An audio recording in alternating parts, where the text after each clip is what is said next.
Bonsoir mesdames et messieurs, bienvenue sur notre plateau du Mur des Lamentations.tv. Chaque jour, on doit à nouveau se demander si on veut ouvrir le journal, allumer la radio ou la télévision pour s'informer de toutes les horreurs qui ont lieu dans notre monde. Pas un jour ne se passe sans nouvelles de guerre, de terreur, de torture, de meurtres, de crimes, de misère et de choses bien plus terribles encore. Malgré toute notre consternation, il est toujours important de jeter un coup d'œil dans les coulisses, de remettre en question les interprétations officielles des événements et de nous former nous-mêmes une opinion équilibrée. Aujourd'hui, avec Christopher Stoll, journaliste et ancien correspondant pour la chaîne ARD, nous allons parler de deux sujets très actuels qui à première vue semblent différents, mais qui ont de nombreuses similitudes si on regarde de plus près, les troubles en Ukraine et la situation de la Syrie. Bonjour Monsieur Stoll. Nous allons commencer avec le sujet qui domine les premières pages de nos journaux depuis plusieurs jours maintenant, l'Ukraine. Ici, on nous présente le président Yanukovych qui critique l'Union européenne, qui restreint les droits fondamentaux tels que la liberté de réunion et de presse d'une manière dictatoriale et qui déploie sans scrupule ses unités contre l'opposition.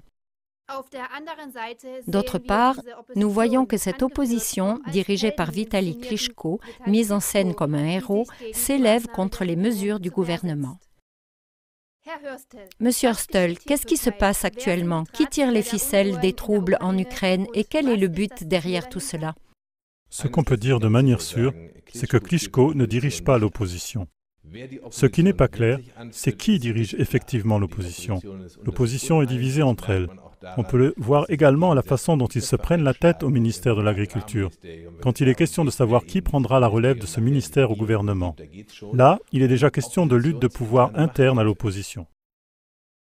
Recadrons une fois clairement la situation. À l'heure actuelle, l'Ukraine se trouve confrontée à trois grands défis. Il y a un défi financier, parce que l'Ukraine est actuellement à bout financièrement.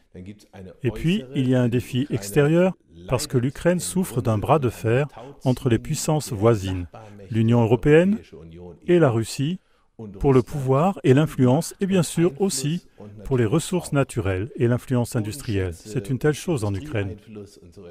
Il y a encore des tensions intérieures qui, en fin de compte, sont fondées sur une insatisfaction des citoyens face à des dirigeants incapables, corrompus et oppressifs.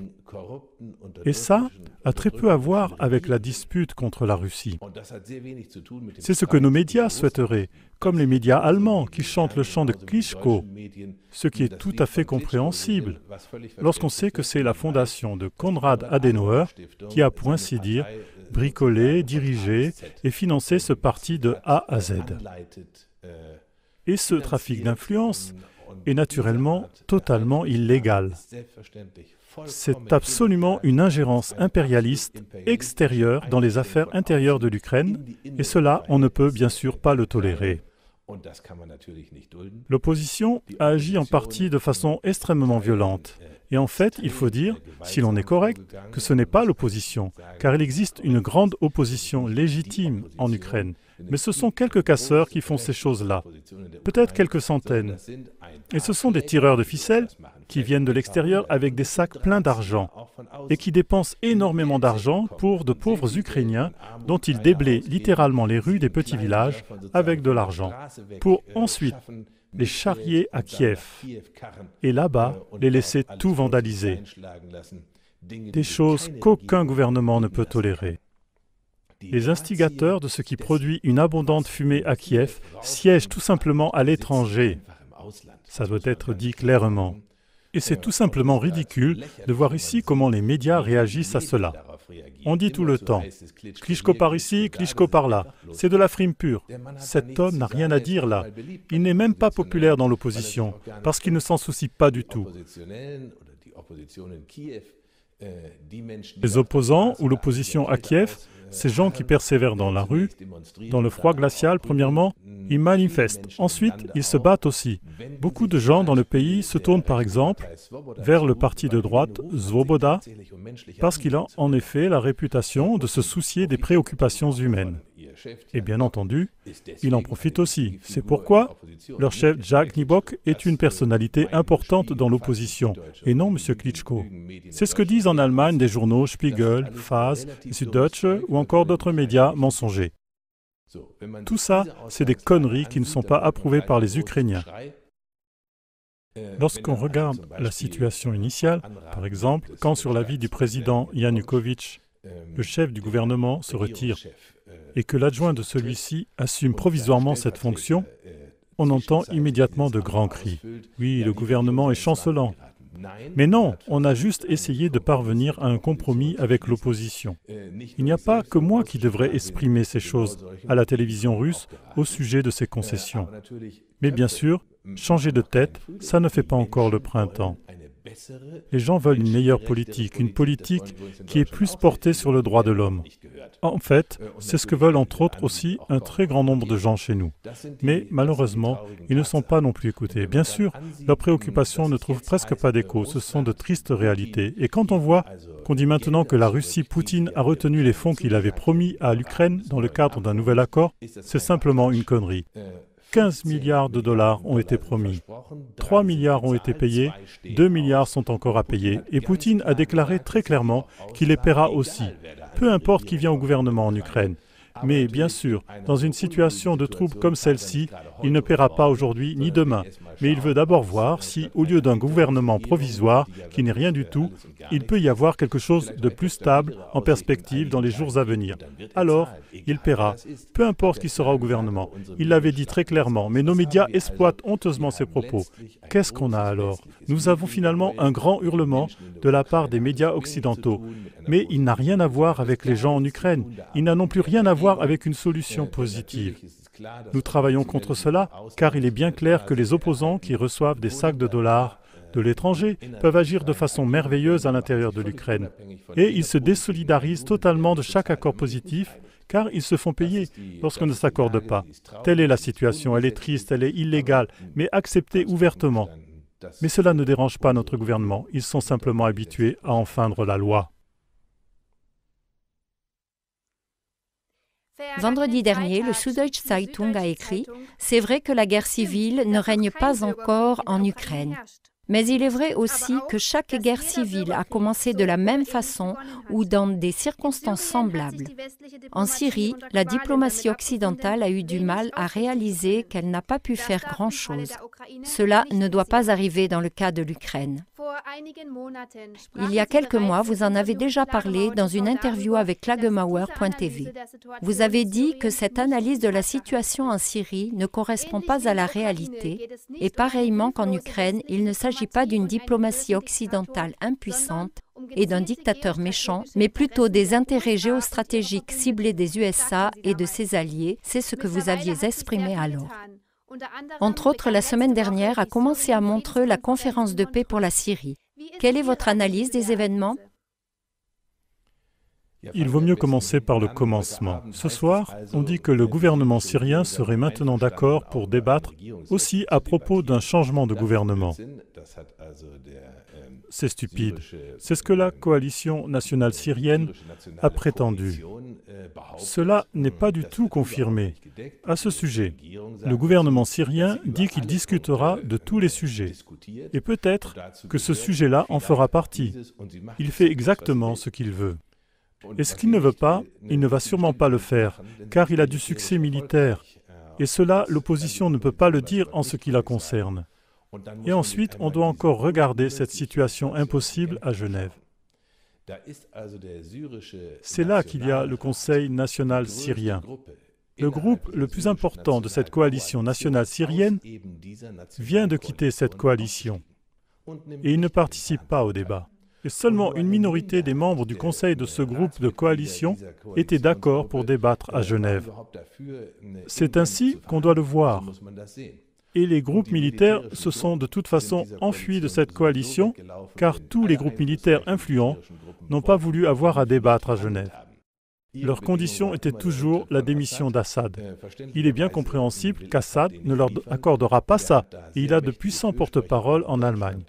Moi aussi, je ne peux que faire référence à Totenhofer, ou à Peter Scholl-Latour, qui sont des personnes bien placées et qui disent très clairement « Sans Assad, ce pays n'a aucune chance de survivre sans une énorme effusion de sang, et ce, à l'encontre des minorités chrétiennes, chiites et alaouites. » C'est ainsi que la situation se présente effectivement en Syrie. À Genève, les Américains ne veulent que jouer un grand théâtre de propagande. Nous le savons bien, les véritables combattants n'y sont pas représentés, ce qui veut dire que la soi-disant opposition syrienne, pour autant qu'elle soit représentée à Genève, n'a militairement rien à dire. C'est-à-dire que, quel que soit le résultat de Genève, cela ne veut rien dire du tout. Au lieu de cela, le Congrès américain vient de décréter hier, on voudrait maintenant aussi intensifier les livraisons d'armement, parmi lesquelles des missiles anti-chars, des armes anti-chars. Et finalement, dans le temps, ceux qui dirigeaient disaient « Nous ne voulons pas faire ça ». C'est du moins ce que disaient les Américains auparavant. Parce qu'on ne sait jamais, elle pourrait tomber entre les mains des radicaux. Et aujourd'hui, tandis que l'opposition et ses forces radicales n'ont de loin plus de succès, et aujourd'hui, ce serait sans danger? Non, aujourd'hui, pour les Américains, peu importe qui reçoit ces armes, ils les livrent tout simplement. Ils essaient bien sûr qu'elles arrivent entre de bonnes mains, et dans le cas contraire, ce n'est pas grave. En réalité, on veut aussi réduire la Syrie en purée, exactement comme la Libye. Et ce sont des crimes énormes. En Libye, ce sont 80 000 personnes qui ont été tuées par les bombardements de l'OTAN. Et plusieurs dizaines de milliers d'autres meurent de nos jours et mourront dans un avenir proche à cause des conflits internes. Et c'est exactement de telles conditions qu'on aimerait visiblement voir s'installer en Syrie. Car ce n'est qu'ainsi qu'on peut faire des affaires lucratives en gaz et en pétrole. On n'a plus qu'à protéger les pipelines et rien d'autre. Et si alors le peuple syrien tout autour s'entretue, ici et là, pour des livraisons d'armes et que le reste est un tas de décombres, on n'en a rien à faire. L'essentiel est que les affaires marchent. C'est comme ça qu'on le voit, c'est comme ça qu'on le pratique en Libye. Et c'est probablement comme ça qu'on veut le pratiquer en Syrie. Une mascarade de négociation de paix à Genève convient bien là-dedans. Et si, à cette occasion, on peut utiliser sa propre machine de propagande énorme et bien fournie en milliards de dollars, pour prétendre, par exemple, comme justement le prétend le directeur des services secrets Klepper, la Syrie pourrait en effet fabriquer des armes biologiques et si possible les utiliser. Mais entre-temps, il a été prouvé que l'attaque aux armes chimiques n'a pas pu venir du gouvernement. C'est prouvé que les photos qui ont été présentées étaient falsifiées et que les cadavres ont simplement été trimballés de droite à gauche. Et puis maintenant, il y a quand même ces 50 000 photos ou plus qui ont été trouvées. Soudainement, nous devrions le croire, après qu'on a ruiné et falsifié avec des photos pendant des années.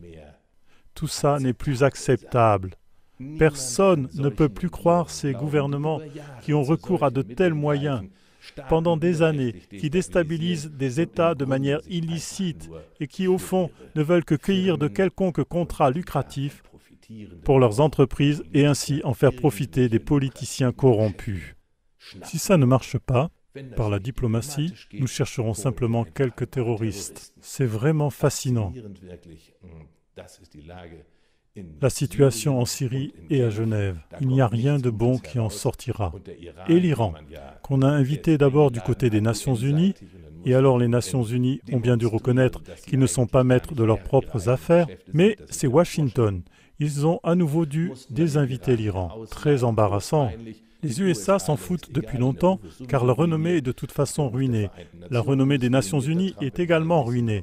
On piétine un peu ça et l'Iran se trouve hors jeu. Il ne participe pas à Genève, bien que ce soit une puissance très importante. 39 nations y sont représentées au travers d'organisations et de leur personnel. Les organisations importantes sont en effet à Genève, mais pas les Nations Unies elles-mêmes. Ça, c'est clair. L'Union européenne, l'Organisation des États islamiques, la Ligue arabe. Aussi, l'Iran manque. C'est une puissance importante. Et pour être honnête, l'Iran reste serein. Parce qu'il sait ceci, à Genève, il n'y a rien de bon à espérer pour la Syrie. Donc c'est clair, si Genève n'apporte pas une solution, est-ce qu'on doit perdre son temps? Non, absolument pas. Monsieur Hörstel, nous vous remercions pour votre prise de position significative. Chers téléspectateurs, nous espérons que vous avez quelques minutes pour méditer au sujet de cette analyse et remettre en question ce que vous apprenez par les médias dominants jour après jour. Notre chaîne, le mur des lamentations.tv, s'est donné pour but une couverture médiatique qui éclaire l'arrière-plan et stimule la réflexion dans le but de mieux comprendre et situer ce qui se passe autour de nous. Soyez aussi de la partie pour notre prochaine émission et faites-nous connaître auprès de vos relations et de vos amis. Bonne soirée.